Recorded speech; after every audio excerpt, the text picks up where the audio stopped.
Hello everyone, very warm welcome to all of you. Welcome to Teaching Pathshala and it's me your educator Jyoti. आज के इस topic में हम बात करने वाले हैं regarding the senescence and ageing and ये टॉपिक हमने लिया है that is from developmental biology unit. Ageing process जो है that is a long topic, तो very obvious might be this will be the part 1, ठीक है, ये पार्ट 1 होगा and then in the second video हम पार्ट 2 के बारे में बात करेंगे बिकॉज बहुत ज़्यादा लॉन्ग वीडियो भी हो जाती है तो स्टूडेंट उसके साथ डील नहीं कर पाते हैं। तो आई विल बी ट्राइंग कि आपका 15 से 20 मिनट लेकर जो है एक एक पार्ट कंप्लीट किया जाए। मोस्ट प्रोबेबली माइट भी इसका 4 पार्ट होगा क्योंकि ये काफ़ी अच्छा खासा लेंदी पोर्शन है। So let's get started. आप मुझे अनअकैडमी के प्लेटफॉर्म पे भी फॉलो कर सकते हैं। मैं वहाँ पे भी CSIR UGC नेट कैटेगरी से स्टूडेंट्स को पढ़ाती हूँ। मेरा नाम टाइप करके दैट इज़ ज्योति कुमारी आप मुझे प्लेटफॉर्म पे फॉलो कर सकते हैं। एज वेल एज सब्सक्रिप्शन लेके मेरे सारे के सारे कोर्सेज़ को एक्सेस कर सकते हैं जो कि अनअकैडमी के प्लेटफॉर्म पे चल रहे हैं। तो सबसे पहले हम बेसिक से स्टार्ट करेंगे that is ageing and senescence होता क्या है, what is a slight difference between that, और ये एपोप्टोसिस से डिफरेंस कैसे रखता है, ठीक है। सो सबसे पहले अगर हम बात करते हैं that is for the ageing process. So you can see here although मैंने इन नोट्स को इस बेसिस पे रेडी किया है कि आप इसको अपने लिए भी जो है दैट इज़ रिटन फॉर्म में नोट्स यहाँ से प्रिपेयर कर सकते हैं। सो एजिंग की अगर हम बात करते हैं तो ageing can be defined as a time related deterioration, ठीक है। It's a time related deterioration of the physiological function necessary for the survival and fertility and affect all the individual of species in simple process of becoming older। तो ageing का मतलब ही क्या होता है, अगर simple भाषा में कहें तो एजिंग का मतलब होता है एक ऑर्गेनिज्म जो कि अपने यंग एज को पास करता हुआ ओल्डर एज में एंटर करता है। तो वो जो पूरा का पूरा प्रोसेस हो रहा होता है, मतलब पूरा यंग से लेके ओल्ड तक का जो सारा प्रोसेस होता है, बिकॉज प्रोसेस का मतलब क्या होता है, जो चीज़ एक पॉइंट से चली फिर वो सेकेंड पॉइंट पे पहुंची, सेकेंड से थर्ड एंड थर्ड से so on, that is what call the process. तो ये एक ऐसा प्रोसेस है जिसमें कि ऑर्गेनिज्म ओल्ड होता है और ये प्रोसेस सभी स्पीसीज में देखने को मिलता है, चाहे वो मतलब किसी भी कैटेगरी से बिलोंग करते हो, सभी स्पीसीज में देखने को मिलता है। अगर वो लिविंग ऑर्गेनिज्म है तो वेरी ऑब्वियस उसमें एजिंग प्रोसेस देखा जाएगा। और अगर हम एक बुकिश लैंग्वेज में कहें तो हम कहेंगे it is a time related deterioration. यानी आपने खुद देखा होगा जैसे कि कुछ एक आध कहावतें होती हैं कि जैसे यंग एज में किसी भी डिजीज़ को फाइट करना बहुत आसान होता है, ओल्ड एज में उतना ही ज़्यादा डिफ़िकल्ट होता है। क्यों?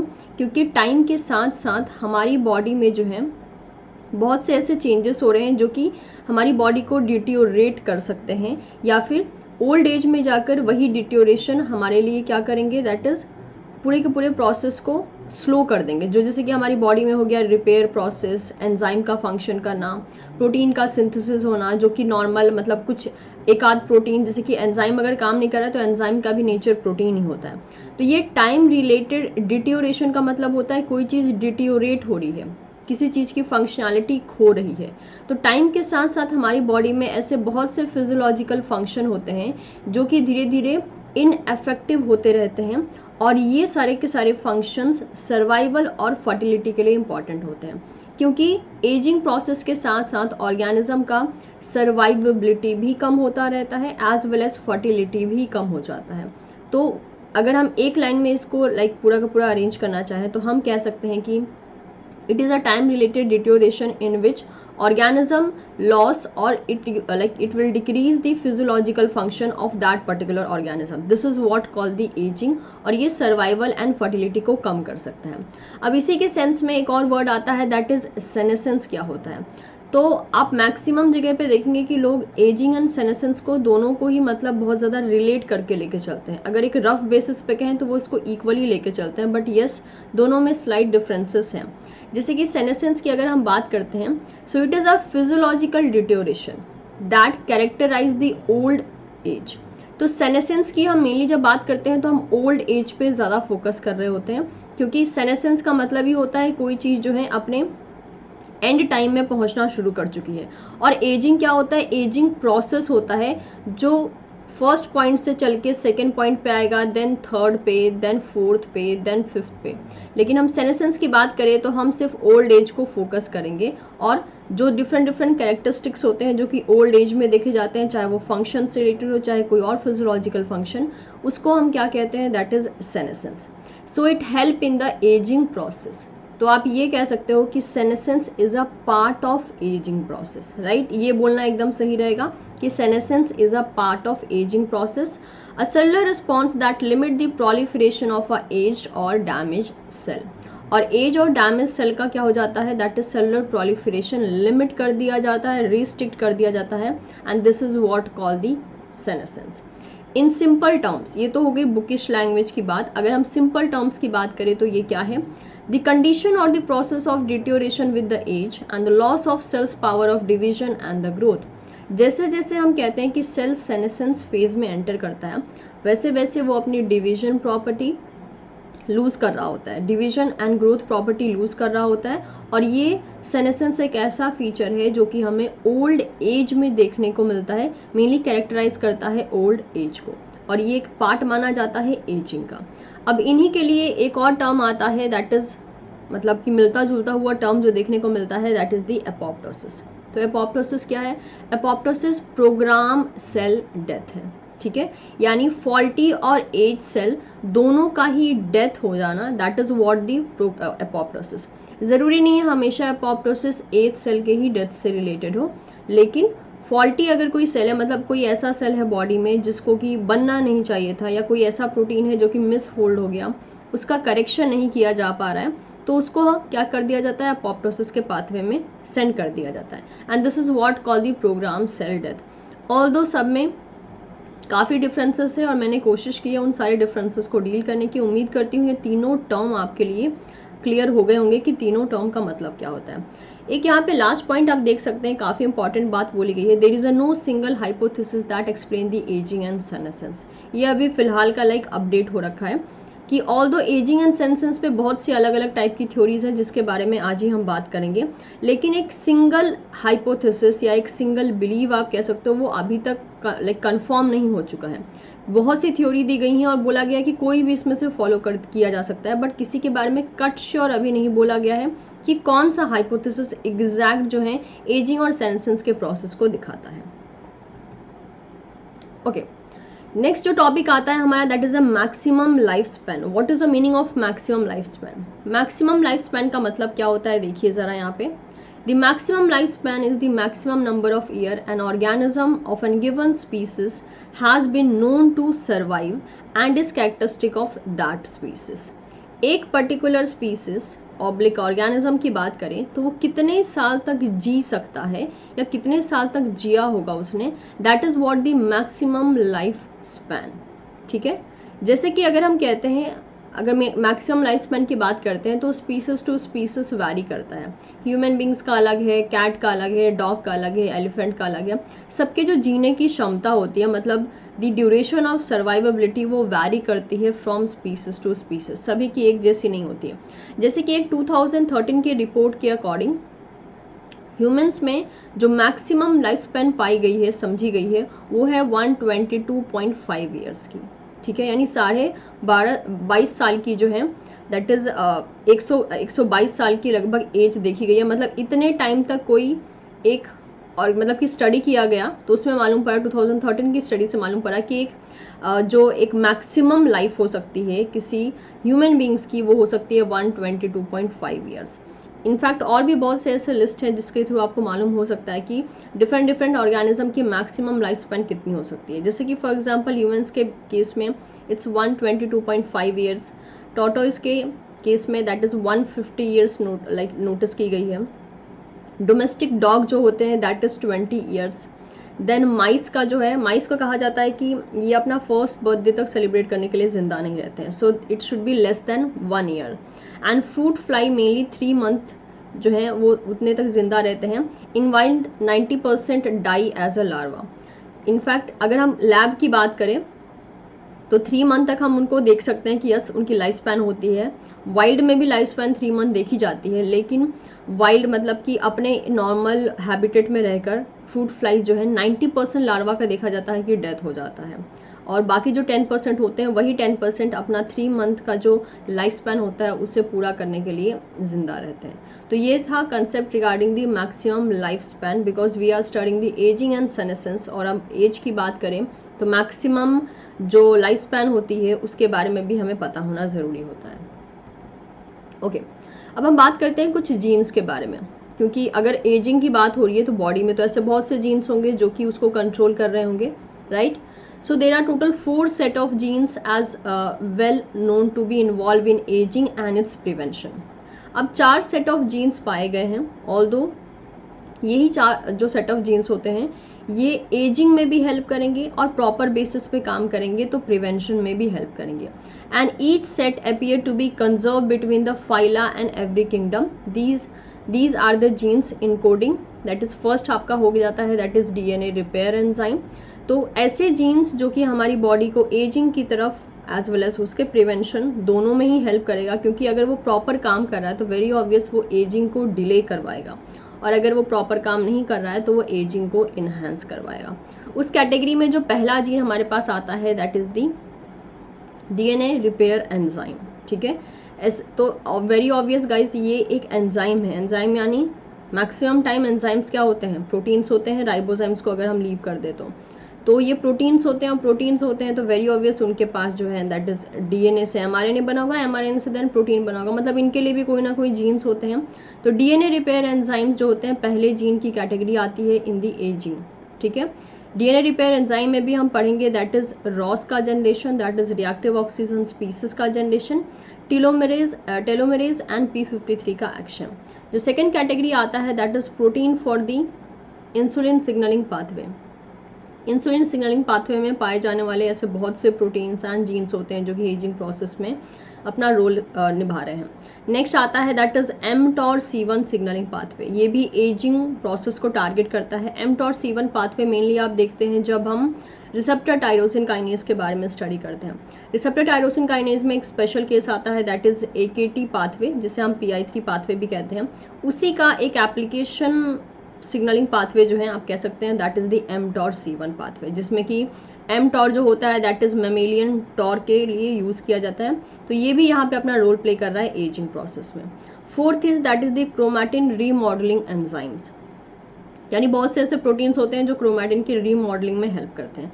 तो ये 4 सेट ऑफ जीन्स हो गए हैं जो कि एजिंग में अपना रोल निभा रहे हैं, और इन चारों सेट ऑफ जीन्स के बारे में हम 1 बाय 1 पढ़ेंगे। इस पर्टिकुलर सेशन में तो चारों जीन्स के बारे में पढ़ना पॉसिबल नहीं हो पाएगा। Yes, so this is a part 1 of ageing and senescence. So we are proceeding with the DNA repair enzyme, ठीक है। डीएनए रिपेयर एंजाइम के साथ हम शुरू करते हैं, because if you can see हमारा फर्स्ट पॉइंट ही क्या था कि कौन से जीन यहाँ पे एजिंग प्रोसेस में अपना रोल निभा रही है। तो that is first category will be the DNA repair enzyme. Okay, so DNA repair enzyme की अगर हम बात करते हैं तो इसका एक बहुत ही क्रिटिकल रोल माना जाता है सेनेसेंस को प्रिवेंट करने में, क्योंकि सोचने वाली बात है गाइज, अगर हमारा जीनोम या फिर डीएनए आप कह सकते हो, अगर ये प्रॉपरली काम कर रहा है तो ऑब्वियसली सेनेसेंस का जो प्रोसेस होगा वो लगभग बहुत डिले होकर हमें देखने को मिलेगा। लेकिन DNA repair enzyme time to time काम करती हैं, तभी तो हमारा जो डीएनए दैट इज हमारा जो जीनोम है इतना ज़्यादा आप कह सकते हो फॉल्टी प्रोसेस में नहीं देखा जाता है। और अगर वही डीएनए रिपेयर एंजाइम प्रॉपरली काम ना करें तो डीएनए में जो भी म्यूटेशन है, जो भी फॉल्ट्स हैं, वो नेक्स्ट जो आपका दैट इज डॉटर सेल्स बनते हैं उनके अंदर ट्रांसफ़र हो जाएगा, और वो अगेन क्या हो गया, एक लेथल कंडीशन हो जाएगा। तो that is why DNA repair enzyme का एक बहुत ही इंपॉर्टेंट रोल देखा जाता है सेनेसेंस को प्रिवेंट करने में, if they are working fine. अगर सही काम कर रही हैं तो इनका काम क्या होगा, mainly they will be preventing the senescence, ठीक है। सेनेसेंस को ये प्रिवेंट करेंगी। Individual of species who cell have more efficient DNA repair enzyme live longer. तो स्टडी ये कहती है कि ऐसा स्पीसीज जिसके अंदर डीएनए रिपेयर एंजाइम बहुत ज़्यादा एफिशिएंटली यानी बहुत ही बढ़िया तरीके से काम कर रहा है, सारे रिपेयर्स को प्रॉपर टाइम पे जो है दैट इज़ सॉल्व कर रहा है, वो पर्टिकुलर इंडिविजुअल बाकियों के कंपैरिजन में थोड़ा ज़्यादा जीता है, यानी लिव लॉन्गर, उसकी लाइफ की सर्वाइवेबिलिटी या उसकी सर्वाइवेबिलिटी थोड़ा सा लॉन्ग होती है as compare to those individual जिसके अंदर डीएनए रिपेयर एंजाइम एफिशिएंटली काम नहीं कर रहा है। तो इसी से आप सोच सकते हैं कि डीएनए रिपेयर एंजाइम का कितना इंपॉर्टेंट रोल होता है। एग्जाम्पल के लिए अगर हम देखें, certain premature ageing syndrome जिसका नाम है progerias in humans and mice appear to caused by the mutation that prevent the functioning of DNA repair enzyme. तो एक स्पेशल सिंड्रोम देखा जाता है जिसका नाम क्या है, प्रोजेरियाज। ठीक है, पिक्चर मैं आपके सामने रिवील कर देती हूँ। सो बॉलीवुड में बहुत पहले एक मूवी आई थी दैट इज़ पा मूवी, आई होप सबने देखी होगी। तो उसमें अमिताभ बच्चन ने एक ऐसे पेशेंट का रोल निभाया था जिसको कि प्रोजेरिया था, और ये एक ऐसी डिजीज़ होती है जिसमें इंसान अपने एज से ज़्यादा नज़र आ रहा होता है। क्योंकि ऐसा क्यों होता है? क्योंकि उस पर्टिकुलर पेशेंट में डीएनए रिपेयर एंजाइम प्रॉपरली काम नहीं करते हैं, इसीलिए टाइम से पहले, ठीक है, उसकी एज चाहे 10 से 12 साल की ही क्यों ना हो, लेकिन वो देखेंगे आप उससे तो उसके फीचर्स जो होंगे वो आपको ऐसे नज़र आएंगे जैसे कि कोई बहुत ज़्यादा ओल्ड पर्सन हो। ऐसा क्यों होता है? क्योंकि प्री मैच्योर एजिंग हो जाती है। नाम देखिए यहाँ पे लिखा है, it's a pre mature ageing. वक्त से पहले एजिंग जो इवेंट होता है बॉडी में वो शुरू हो जाता है, वैसे के वैसे ही लाइक लॉस ऑफ फंक्शनैलिटी शुरू हो जाती है, और जो इंडिविजुअल होते हैं वो ज़्यादा दिन तक जी नहीं पाते हैं। क्योंकि जो इवेंट एक ओल्ड एज में होना चाहिए था वो सारे के सारे इवेंट एकदम यंग एज में हो रहे हैं, दैट इज़ वाई सर्वाइवेबिलिटी ज़्यादा दिन तक पॉसिबल नहीं हो पाती है। और इसके पीछे का मेन रीज़न क्या है? That is DNA repair enzyme properly काम नहीं करता है। क्यों नहीं करता है? क्योंकि म्यूटेशन हो गया होता है। तो ऐसे पेशेंट में जब उनका डीएनए रिपेयर एंजाइम का म्यूटेशन होता है तो that person suppose to get suffered from the progeria, जो कि होता है प्री मैच्योर एजिंग सिंड्रोम। तो ये तो हो गई डीएनए रिपेयर एंजाइम के बारे में और एक डिजीज़ की जिसमें कि हमने प्रोजेरियाज के बारे में पढ़ा। नेक्स्ट यहीं पे एक और थ्योरी आती है that is wear and tear theory of ageing. ठीक है, वेयर एंड टेयर थ्योरी के बारे में हम बात करते हैं। वेयर एंड टेयर थ्योरी क्या कहती है? Are among the oldest hypothesis. Again ये क्या है? एक हाइपोथेसिस है, मतलब वेल प्रूवन चीज़ नहीं है ये, मतलब साइंटिफिकली इसको प्रूव नहीं किया है, बट इसको जो है आप कह सकते हो एज्यूम किया गया है, क्योंकि हाइपोथेसिस का मतलब ही होता है धारणाएं, ठीक है, बिलीव्स क्या क्या माने जाते हैं। So wear and tear theory एक बहुत ही ओल्ड हाइपोथेसिस है जिसे आज तक जो है माना जाता है, और इसका कहना क्या है? It propose to account for the human senescent phenotype. माना जाता है कि वेयर एंड टेयर थ्योरी एक बहुत ही अपना इंपॉर्टेंट रोल निभाती है ह्यूमन में सेनेसेंस फिनोटाइप को डिफाइन करने के लिए। कैसे? देखिए, as one get older, small traumas to the body and its genome build up। कहने का मीनिंग ये है कि अगर एक ऑर्गेनिज्म जब यंग है, ठीक है, और जब वो धीरे धीरे अपने एजिंग प्रोसेस में एंटर कर रहा होता है, मतलब यंग से लेके ओल्डर एज में जा रहा होता है, तब वो छोटे छोटे से फॉल्ट्स को अपनी बॉडी के अंदर कलेक्ट कर रहा होता है। वो फॉल्ट्स जो कि उस टाइम के लिए जब होते हैं, मतलब वो सारी गड़बड़ियाँ बॉडी के अंदर जो कि उस टाइम पे होती हैं, तो वो बहुत बड़ा इफेक्ट नहीं डाल रही हैं, लेकिन टाइम के साथ साथ यही जो डिफरेंट फॉल्ट्स हैं वो बहुत ज़्यादा एक्यूमुलेट हो जाते हैं, क्योंकि पहले ये इतने थे, फिर ओल्ड एज में आते आते हर एक एज लाइक हर एक पर्टिकुलर टाइम स्पैन पे तो ये पर्टिकुलर जो भी फॉल्ट्स हैं वो तो मैग्नीफाई होते जा रहे हैं, क्योंकि मैग्नीफाई होते जा रहे हैं तभी तो वो नेक्स्ट एज में और बढ़ते जा रहे हैं। तो वही बोला गया है कि small traumas as well as faults जो होते हैं वो बॉडी में क्या होते हैं? बिल्डअप होते जाते हैं, ठीक है, बिल्डअप होते जाते हैं। At the molecular level the number of point mutation increases with the age. तो एक तो रीज़न ये बोला। सेकेंड क्या बोला कि जैसे जैसे एज बढ़ता है बॉडी में पॉइंट म्यूटेशन बहुत ज़्यादा बढ़ जाते हैं, और साथ साथ में जो रिपेयर एंजाइम्स होती हैं या फिर उनके लिए जो जीन्स होते हैं, जो जीन्स कोड करते हैं उन रिपेयर एंजाइम्स को, उनका एफिशिएंसी, उनके काम करने की एफिशिएंसी डिक्रीज होती जाती है। और यही बोला है, the point mutation increase with the age and the efficiency of enzyme encoded by our gene decreases.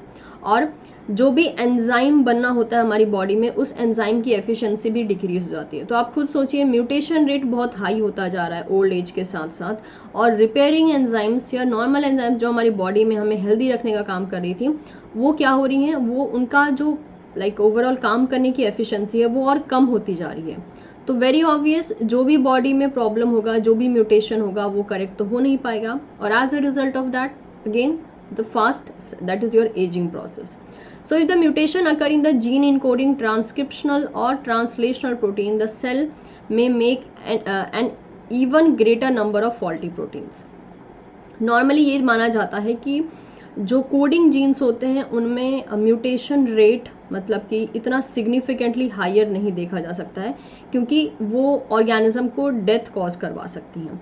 लेकिन अगर म्यूटेशन ऐसे कुछ कोडिंग जीन्स में आ रहा है जैसे कि ट्रांसक्रिप्शनल या ट्रांसलेशनल प्रोटीन्स में आ रहा है, तो ये प्रोटीन्स क्या कर सकती हैं, बहुत बड़े लेवल पे और फॉल्टी प्रोटीन्स का सिंथेसिस करवा सकती हैं. यानी अगर हम एक तरीके से समराइज करना चाहें तो यहाँ क्या बोला गया है, वेयर एंड टियर थ्योरी जो है किस बारे में डील कर रही है, वेयर एंड टियर थ्योरी इस बारे में डील कर रही है कि टाइम के साथ साथ हमारे बॉडी में एक्यूमुलेशन होता जाता है, किसका, accumulation of small traumas, right, small traumas का एक्यूमुलेशन होता जा रहा है. नेक्स्ट, पॉइंट म्यूटेशन का रेट बढ़ रहा है. पॉइंट म्यूटेशन का रेट तो बढ़ रहा है, लेकिन साथ साथ में जो एंजाइम्स हैं उनका फंक्शनैलिटी क्या हो रहा है, कम हो रहा है, राइट. एंजाइम की एफिशिएंसी इज गेटिंग डिक्रीज. और इन केस अगर ये म्यूटेशन की जो हम बात कर रहे हैं, अगर ये किसी ट्रांसलेशनल या फिर ट्रांसक्रिप्शनल प्रोटीन्स में हो जाता है तो वो क्या कर सकते हैं, और ज़्यादा फॉल्टी प्रोटीन्स, क्योंकि very obvious guys point mutation भी हो रहा है, तो जीन में अगर होता, डीएनए सेगमेंट में होता है, वो फिर प्रोटीन कोड करता है, तो वो भी तो फॉल्टी प्रोटीन ही बना रहा होगा. लेकिन ये तो तब हो रहा है जब पॉइंट म्यूटेशन अलग से दिख रहे हैं. लेकिन अगर इंपॉर्टेंट जीन्स जो है हमारी बॉडी में जैसे कि ट्रांसलेशनल या ट्रांसक्रिप्शनल प्रोटीन, तो क्या करेंगे, फॉल्टी जीन्स का नंबर या फॉल्टी प्रोटीन्स का नंबर क्या हो जाएगा, और ज़्यादा हाई हो जाएगा as compare to the normal.